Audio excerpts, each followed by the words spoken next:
Ini adalah Acer Swift Go 14. Memang bukan laptop baru karena udah rilis di awal tahun. Tapi mengingat ini sudah masuk ke akhir tahun, kita pengen ingetin kalau ada sebuah laptop keren yang mungkin aja kalian kelewat.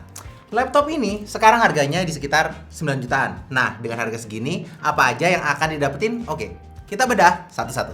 Untuk desainnya, laptop ini tuh gimana ya bilangnya ya? Soal desain ini subjektif banget. Ya, kembali ke selera aja. Secara umum, desainnya ini tuh Swift banget. Desain yang harusnya akan sangat mudah disukai tanpa embel-embel gimmick yang nggak ada fungsinya. On point gitu desainnya. Kenapa desain jadi concern saya saat memilih laptop? Karena saya adalah lelaki yang harfiahnya adalah makhluk visual. Jadi kalau sudah suka pada pandangan pertama, yang lain bisa nyusul. Bagian depannya tuh tampil polos ya dengan warna silver plus logo Acer kecil di bagian atas. Dan di bagian bawahnya ada tulisan Swift. Di technical specification-nya tertulis kalau laptop ini bodinya tuh bermaterial aluminium. Material ini harusnya ngasih durability yang bagus. Acer kasih nama desain laptop ini dengan sebutan Full Metal Trendy Design. Walau berbahan aluminium, laptop ini ternyata ringan ya karena beratnya ini cuma 1,2 kg.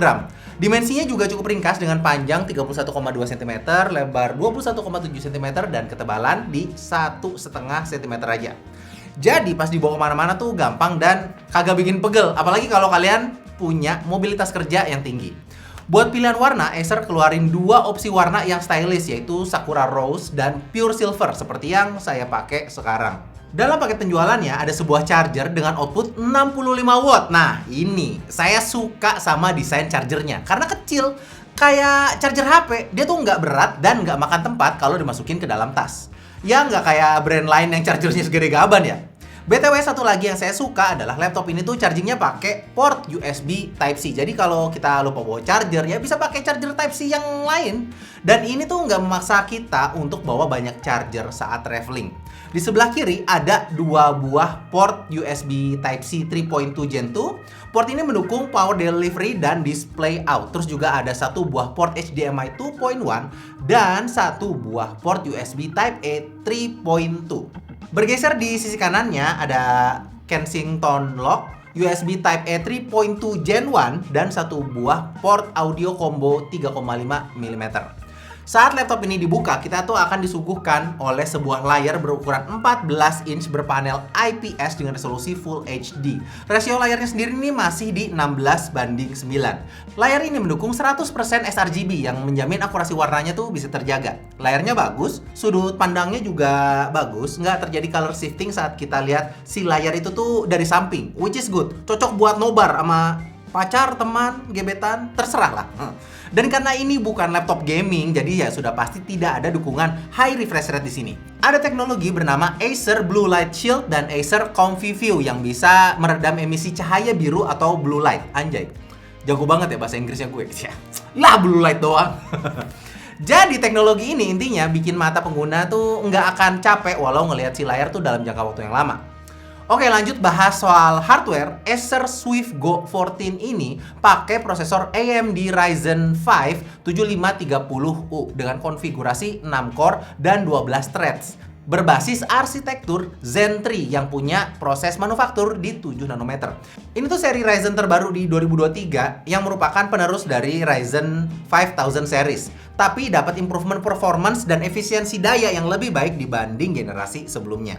Nah, penamaan prosesor sendiri ini buat seri terbaru ini memang agak berbeda. Dua angka depan tuh sebagai kode tahun rilis sama segmen marketnya. Sedangkan angka ketiga itu penanda arsitektur. Jadi di sini angka 3 itu berarti Zen 3 dan angka terakhir itu menunjukkan segmentasi modelnya. Mungkin kalian akan bertanya, kenapa sih harus pakai Ryzen? Oke, saya akan spill beberapa alasan kenapa harus pakai AMD Ryzen 5 7530U. Pertama, prosesor ini tuh punya CPU low power dengan arsitektur 7 nanometer dengan 6 core dan 12 threads. Dia tuh punya performa cepat untuk produktivitas harian dengan rendah daya. Kedua, dukungan terhadap platform terbaru seperti LPDDR4X sampai Wi-Fi 6. Ketiga, mendukung fitur AMD Radeon Pro Render. Dengan fitur ini, kinerja 3D grafis itu jadi makin kencang. Keempat, menggunakan iGPU Radeon Graphics. Terbukti sanggup untuk jalanin game esports 1080p dengan lancar. Dan terakhir adalah support AMD FSR. FSR sendiri nih singkatan dari Fidelity FX Super Resolutions. Jadi AMD Fidelity FX Super Resolutions ini tuh merupakan fitur teknologi canggih terbaru dari AMD yang mampu meningkatkan kualitas grafis dari game yang kita mainin. Tapi secara bersamaan juga ningkatin performa FPS waktu jalanin game tersebut. Walaupun AMD Ryzen 7530 series didesain untuk kebutuhan everyday computing, tapi AMD tuh tetap ngasih experience terbaik buat usernya. Jadi semua fitur-fitur pendukung prosesor ini tuh dikasih yang paling modern dan bisa kasih performa processing yang sangat baik untuk laptop kelas mainstream kayak begini. Performanya beneran bisa maksimalin produktivitas kalian. Oke, kita lanjut. Di bagian atas layar ada sebuah kamera beresolusi Full HD yang udah pakai teknologi noise cancellation.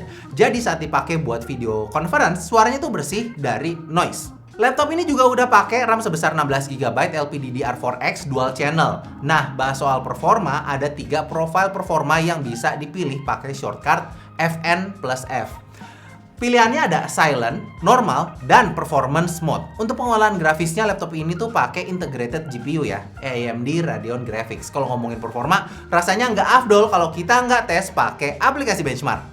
Dengan aplikasi Cinebench R23, single core laptop ini tuh ada di angka 1274, sedangkan untuk multicore-nya ada di 7498. Untuk pengujian grafis dengan menggunakan 3D Mark Time Spy mendapatkan angka 1445, sementara untuk 3D Mark Firestrike ada di angka 3758. Segini tuh kategorinya not bad untuk integrated graphics. Selanjutnya saya coba render 3D menggunakan Blender 4.0.2. Untuk project BMW selesai dalam waktu 5 menit 36 detik.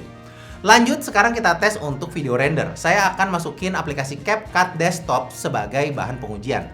Belakangan aplikasi ini tuh banyak sekali dipakai karena cukup powerful dan gratis. Untuk render video berdurasi 5 menit 16 detik, beresolusi 4K plus color grading selesai dalam waktu 8 menit 37 detik. Sementara untuk render di resolusi Full HD selesai dalam waktu 6 menit 53 detik.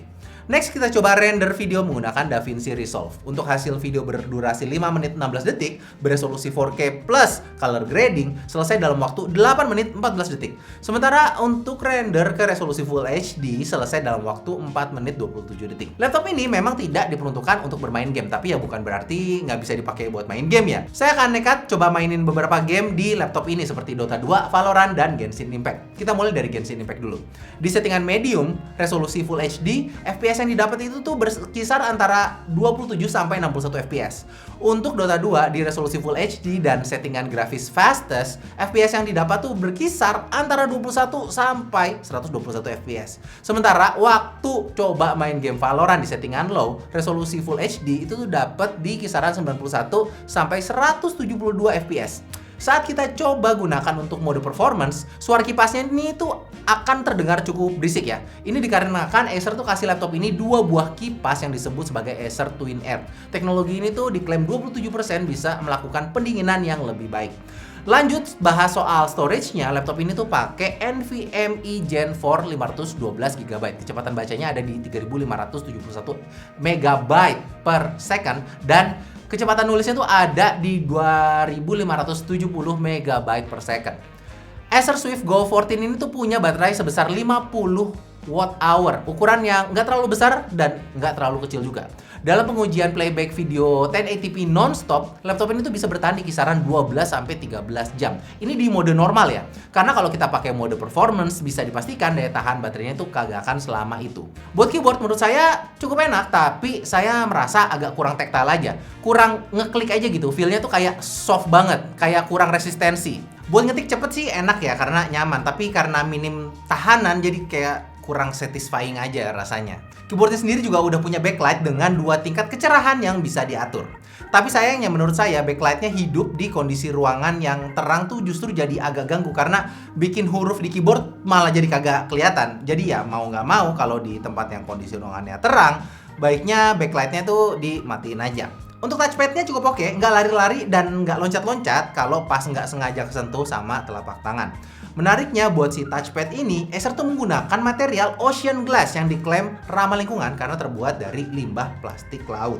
Lanjut ke konektivitas, Acer Swift Go 14 ini udah didukung dengan Wi-Fi 6E yang kasih kemudahan buat berbagi file dengan cepat dan juga streaming dengan lancar. Nah, buat setiap pembelian Acer Swift Go 14 ini juga sudah disertakan Windows 11 Home sama aplikasi Microsoft Office Home and Student 2021. Udah pasti bermanfaat banget, apalagi buat para kalian budak korporat yang dikejar deadline, ya kan?